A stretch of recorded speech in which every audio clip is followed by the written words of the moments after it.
talk about microbial contamination because any damaged grapes is actually a big open door to microbes, so there is higher risk of microbial contamination, which often induce stack fermentation, but not only, there is also in damaged fruits a deficiency in nutrients that can promote stack fermentation or at least make the condition more difficult for the yeast. Also, damaged grapes tend to produce juice and wine that are sensitive to oxidation, so have an accelerated oxidation or premature oxidation. So we're going to talk about how to reinforce the oxidation resistance and protect from oxidation, basically. Obviously, there is some off-aromas that we have to take care of. And then damaged grapes tend to have higher instabilities, especially protein instability. They have higher protein content. So we have to talk about this topic for whites and rosé, and they have higher instability in color when we are talking about red wine. So we'll talk about this too. As we always do, we are going to go through the full process of winemaking, starting with the grape processing. Yeah, so in the vineyard, you will see a certain quantity of contaminated grapes. It all break your heart to throw so many fruits, but the challenge here is really to avoid any spoilage, wine spoilage. So I really encourage you to take the time to train well your team to sort out contaminated grapes before harvest or during harvest, and also to pick up earlier than usual the fruit to conserve a lower pH. And here, even if you did the best to keep the integrity of your grapes, we have the best condition for microbial spoilage. So you will need to use an antimicrobial agent as soon as possible. What option we have? We have the SO2. During the last webinar, we spoke about it. SO2 is pH dependent, and at high pH, you will need to find an alternative. So lysozyme, so the egg protein, and the ketones that I will speak about later. And you also have a bioprotection, an option I really like, which means using a microorganism which will control and dominate the flora to create the best environment for the microorganism you really want. In our case, the Saccharomyces cerevisiae. Laborabier developed Excellence Bio Nature, which is a pure Microbial pulcherrima, a yeast with no fermentation capacities, no inhibition of Saccharomyces cerevisiae. So what's happened is that thanks to the secretion of pulcherrimine, and they dominate the milieu. Léa, and then faut qu'on arrête parce que la slide, pourquoi la slide, t'as sur l'autre slide là. Ah merde. Et le son, c'est moi ou c'est toi? Parce que le son, ça coupe pareil que tout à l'heure. Merde. Ça fait... Désolée, mais il faut qu'on... Attends, je vais essayer dans un autre endroit, c'est peut-être l'internet. Tu me dis si ça marche mieux ou pas. Mais là tu m'entends pas très bien, ça saute. Si, là je t'entends, c'est, je sais pas pourquoi, c'est juste quand tu prends le... Ah, je sais pas. Mais on peut le refaire ici, hein. Ok, ça marche.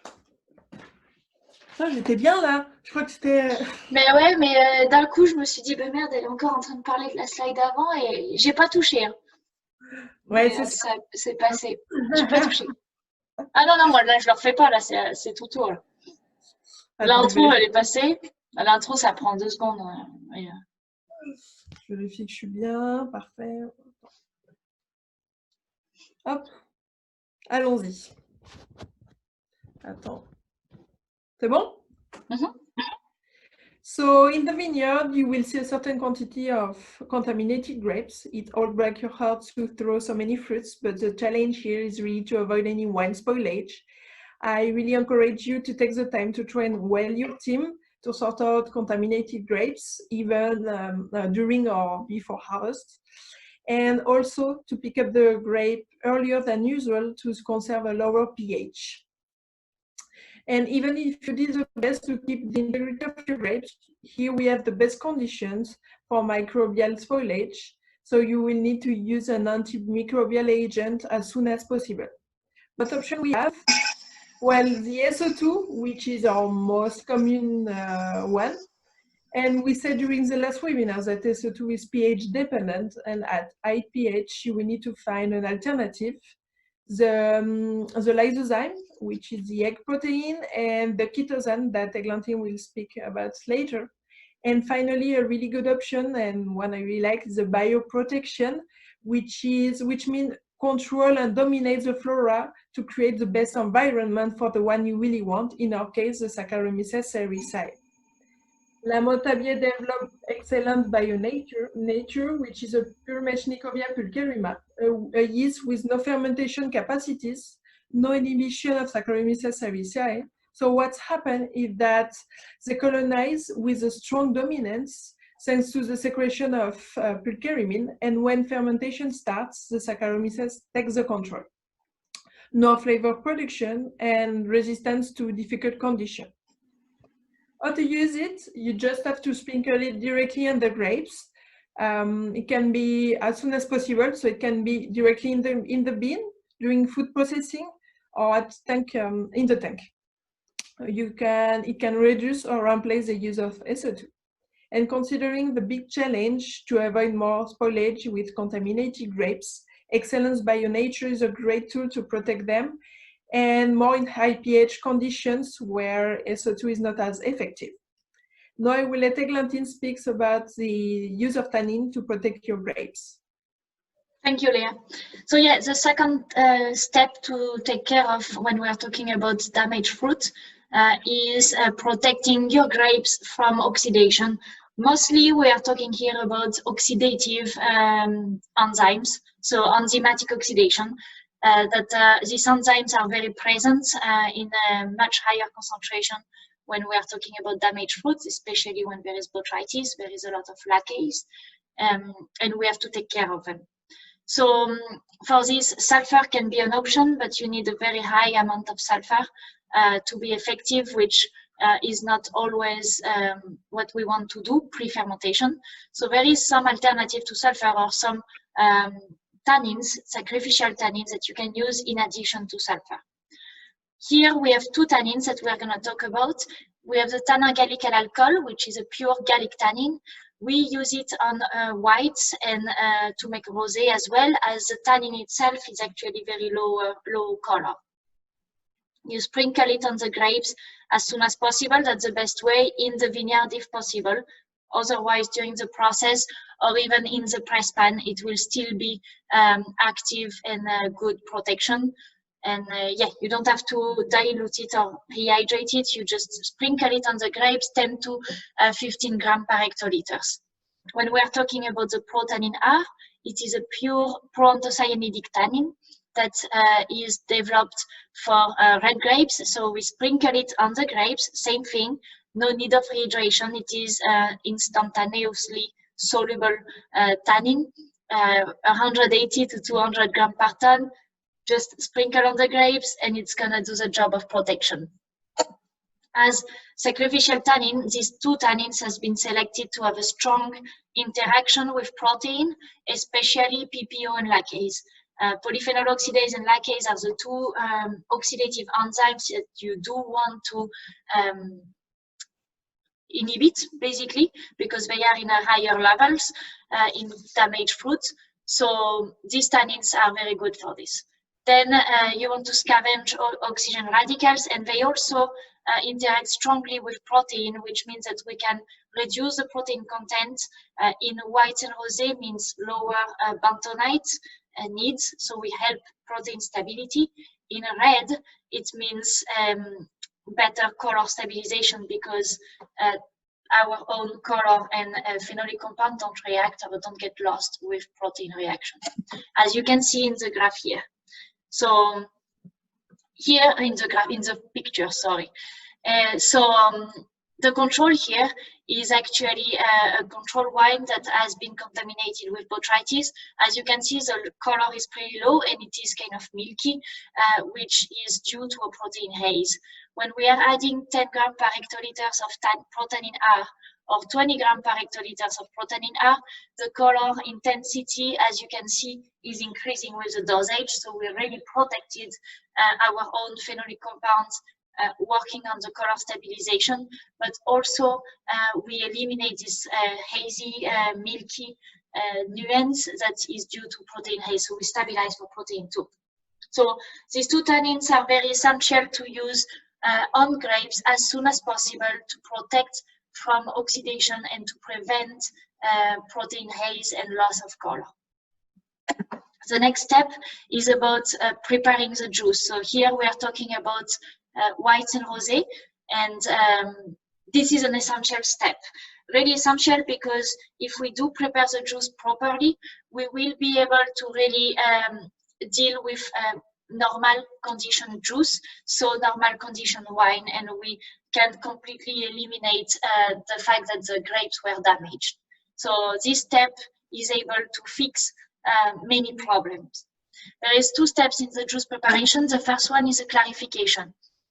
Clarification could happen naturally, but in the case of damaged grapes, usually clarification is pretty slow and pretty difficult. So we highly recommend to use an enzyme, a pectinase. We have an enzyme CLAR, which is a pectinase that is highly concentrated and highly purified in cinnamylesterase. That's very important because we are talking about damaged fruits that have a lot of precursors for off-aromas. You don't want to use an enzyme that could even increase more the concentration of these off-aromas. So using an enzyme that is purified in cinnamylesterase activity is a very important parameter that you have to make sure you check. Okay, so an enzyme CLAR is going to be purified of this cinnamylesterase activity. It can react at cold temperature, so you have no problem with having it active even at like lower temperatures such as 5 Celsius, and it will lower the turbidity very fast. So you can add this enzyme in the press pan, and overnight you are going to be able to clarify. In the case of damaged fruit, usually just an enzyme is not enough. Enzyme is good to eliminate the lees, clarify fast and clean the juice, but we also want to use fining agents. Fining agents will be used to eliminate the oxidable and oxidized phenolic compounds. So you treat oxidation and you prevent further oxidation by stabilizing your juice so you have a stable wine. So we're eliminating the easily oxidable compounds, precursors of oxidation. It's also a good time to correct the color, improve the color, and reduce off-aromas. So we can remove all the off-aromas without touching the positive aromas that are not produced yet, as we are talking about preparation before fermentation. For this application, we have two fining agents to propose you. The polymix, that is PVPP and potassium caseinate, and the polymix nature, that is its vegan alternative. So it's PVPP, yeast extract, and bentonite. So they are really the two fining agents you want to use to eliminate oxidation, prevent further oxidation, remove off-aromas, and improve color and wine stability overall. Once our juice is ready, and if we control very well the microbes and the oxidation on grapes, we should be actually pretty good on the rest of the process. One big step is going to be to make sure we don't have a stack fermentation. As we talked previously, microbial contamination and the fact that we are on damaged fruit usually induce nutrient deficiency. So having a strong nutrition strategy for the yeast is very important in any case, but especially when we are talking about damaged fruit. We did a webinar on yeast nutrition, focusing just on yeast nutrition, so you're welcome to watch it on our website and YouTube channel. So today we decided to just focus on one step that is, we think, the most important when we're talking about damaged fruit, which is really the rehydration of the yeast, making sure the yeast is going to be protected and is going to be strong enough to finish the fermentation and resistant to any stress condition.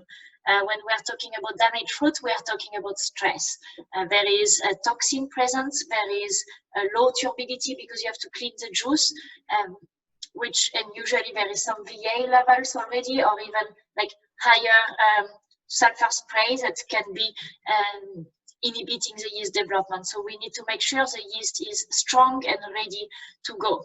So for this, we propose ENOSTEAM. ENOSTEAM is a yeast protector that promotes the healthy cells development. So it is vitamin, mineral, sterol, ergosterol, and unsaturated fatty acids that are essential for the yeast development. Okay, we add it as rehydration, 20 grams per hectoliters, and when we are really talking about big damage fruit, we are talking about 30 grams per hectoliters. Just an example of what it can do by reducing the stress of the yeast and by helping the yeast surviving in stress condition and protecting them, we actually managed to reduce the production of sulfur compounds, especially about the H2S, and we also allow the yeast to reduce the production of VA. These two situations are very essential when we are talking about damaged fruit, as VA can be already high to start with, so good to have a yeast that doesn't produce too much VA. And also sulfur spray can be a little bit more present than usual, having just more elemental sulfur present in the juice, so more risk of production of H2S, so you do want to limit this as well. The next step here is to talk about color stabilization. So here we are talking about red wine. We say that color is not really stable in damaged fruit, so it can be an interesting point to try to stabilize it during fermentation. First step is obviously with the sacrificial tannins, the protannin R that we talked about. Second step is to use softened vinification. It is softened V or softened vinification is a tannin that we developed especially to stabilize color. We really selected the most efficient and the fastest tannin to react with color to stabilize it. And we ended up with a formulation which is catechin that is bounded to plant polysaccharide. We add it at the beginning of fermentation as soon as you have basically your color that is extracted, 30 grams per hectoliters, and we end up with a color that is more intense and more stable through time. More intense, you can see it on the picture. It's pretty obvious when we compare the control to the softened V. You can see this picture is post-malolactic fermentation. You see the color is very different, so much more intense when we use a softened V. But also more stable, you can see it in the graph on the left side of your screen. We are looking at the color stability here. So the delta NTU when we do a cold test. And basically the blue is the control and the red is the wine treated with softened V. You can see in the Pinot here, we completely reduce this instability, managing to actually bring the wine to a stable color. And when we did it with a Cabernet, same result here. So pretty strong impact on color stability in a long term, so through time, but also obvious impact on a short term with the color intensity that is stronger too. Okay, so softened vinification is a good tool for any type of wine, but when we are talking about damaged fruits, it becomes essential tool. Then the next step here is post-fermentation, so post-alcoholic or post-malolactic fermentation, which we are talking about aging. Aging here, again, if we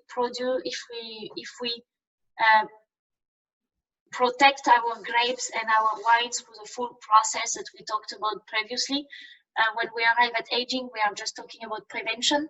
Prevention on damaged fruits is a little bit more critical than on normal fruits, but prevention should be always in your mind. You want to prevent microbial contamination, and you want to make sure your wine is set up to have longer aging, so it's protected from oxidation. So we will start with microbial management. Here you have all the different antimicrobial agents you can use during aging or pre-bottling. Sulfur, we talked about it in the previous webinar, and as Leah reminded you, sulfur can be thought only with pH when we are talking about microbial management, as we are talking about molecular sulfur. So in terms of high pH, it doesn't work, so it's not always an option. Lysozyme is an egg white protein that reacts strongly, is very efficient against lactic acid bacteria, so Lactobacillus, Pediococcus, Enococcus. It's very efficient, but it is an allergenic compound since it comes from egg whites, and as it is a protein, it requires bentonite on white and rosé, and it can promote some loss of color in red. Chitosan is my favorite fining agent. It is antimicrobial fining agent. It is a wide spectrum antimicrobial agent that is allowed to eliminate and kill Brettanomyces, Lactobacillus, Pediococcus, Enococcus, and Acetobacter. So wide spectrum antimicrobial agent, it does make sense because when you are talking about damaged fruits, first, you don't always know what is a contamination, but most likely you have a little bit of everything. So you do want to use one agent that can take care of everything, which chitosan is the only one that exists in the winemaking world. Then sorbate and DMDC. Sorbate and DMDC are agents that we use pre-bottling, and they are more focusing on yeast management. So they are used on at bottling if you don't want to have any Brettanomyces contamination, or if you don't want to have any re-fermentation in sweet wine. Let's talk a little bit more about chitosan. That is allergen-free. It is vegan because it comes from Aspergillus niger. We at Lamentabile developed a product that is 100% chitosan, that is Kilbret. Kilbret is not killing only Brett, but it kills also lactic acid bacteria and acetic acid bacteria. We decided to go on 100% formulation, as we can use lower dosage for a very efficient treatment or prevention of microbial development, with a limited impact on the organoleptic profile, as it is a lower dosage. There is two ways to use Kilbret. One is a preventive, which we highly recommend for any type of wine, but especially when we are talking about damaged fruits that has a higher risk of contamination. Preventive means you do your racking post-malolactic fermentation. Any of the lees from damaged fruits are not gonna do good to the wine, so you don't have any interest in aging your wine on lees when we are talking about damaged fruit. They can only be negative. They have microbes, they have off-aromas, and they have some enzymatic activities that are actually oxidative. So we don't really want them. So you rack post-malolactic fermentation, and then you can put 2 to 4 grams per hectoliters of Kilbret. This will protect you and your wine for 4 months. Okay. Then you have a Curative Way. Curative Way, we rack off the lees, and here we are not talking only about the gross lees, but we are talking about all the lees, since you know they are contaminated, you know you have higher population of microbes here. We are treating the wine, so 6 to 8 grams per hectoliters of Kilbret. You let the Kilbret settle, do the job of killing the cells and settle them down for a good 10 days, and then you can rack off the lees of the Kilbret, which are basically dead cells. No interest in aging your wine on this.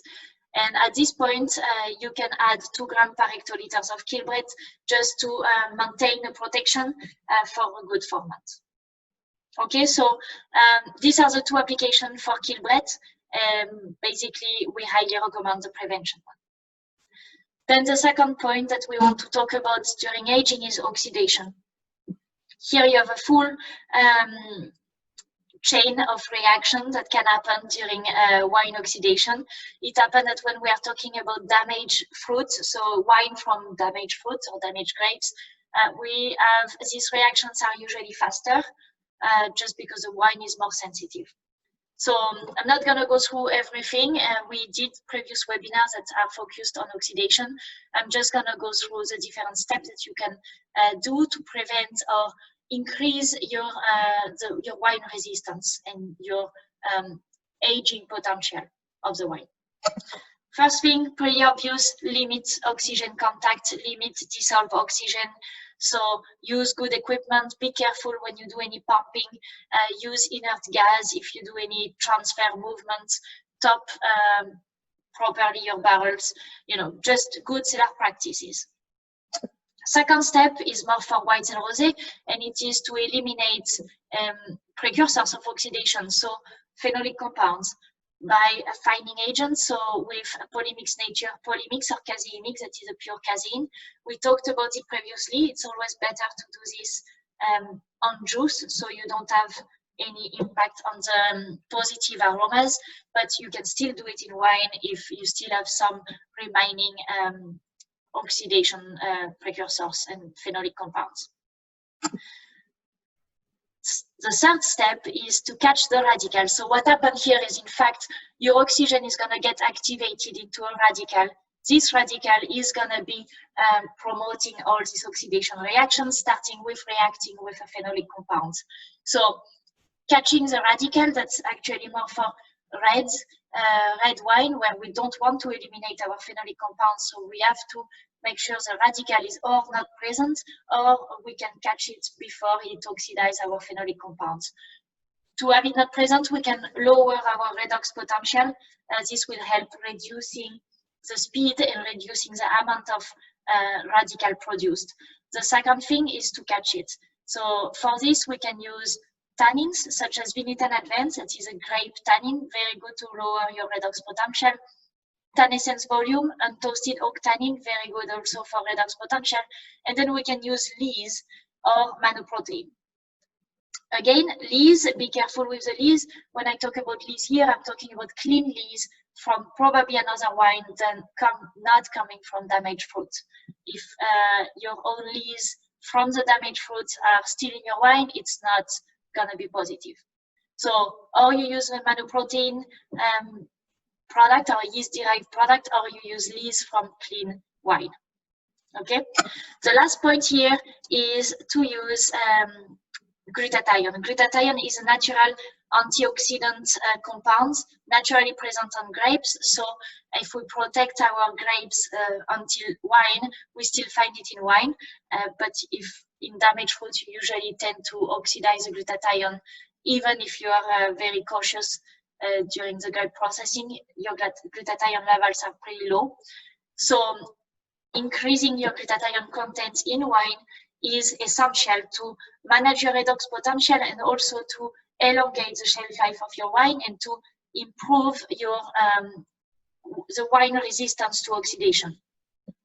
For this, we have Aroma Protect. Aroma Protect is a yeast derivative that is rich in glutathione that you can use at the end of alcoholic fermentation or at the end of malolactic fermentation to really enhance the content of glutathione, increasing the antioxidant protection of your wine. So basically, as a take-home message is, if we are dealing with damaged fruit, as you can see, we are not really dealing with light or like no interaction at all in the process. We do have to interact with our grapes. We do have to be pretty heavy-handed on product, but that's because there is not much option here. We are talking about fixing the problem early on, so we don't have too much trouble later down the road, and we can still produce good wine with damaged fruit. For this, we have to be pretty cautious about the first part of the process before fermentation. So, as Leah said, sorting out the fruit is the first step to take. Then antimicrobial protection with Excellence Bio Nature, and then antioxidation protection with sacrificial tannins, protannin R on red, tannogalical alcohol on white. Preparation of the juice, stabilization of the juice when we are talking about white and rosé, with using Onosim Clar for clarification and using Polymix Nature and Polymix for fining. These steps are essential.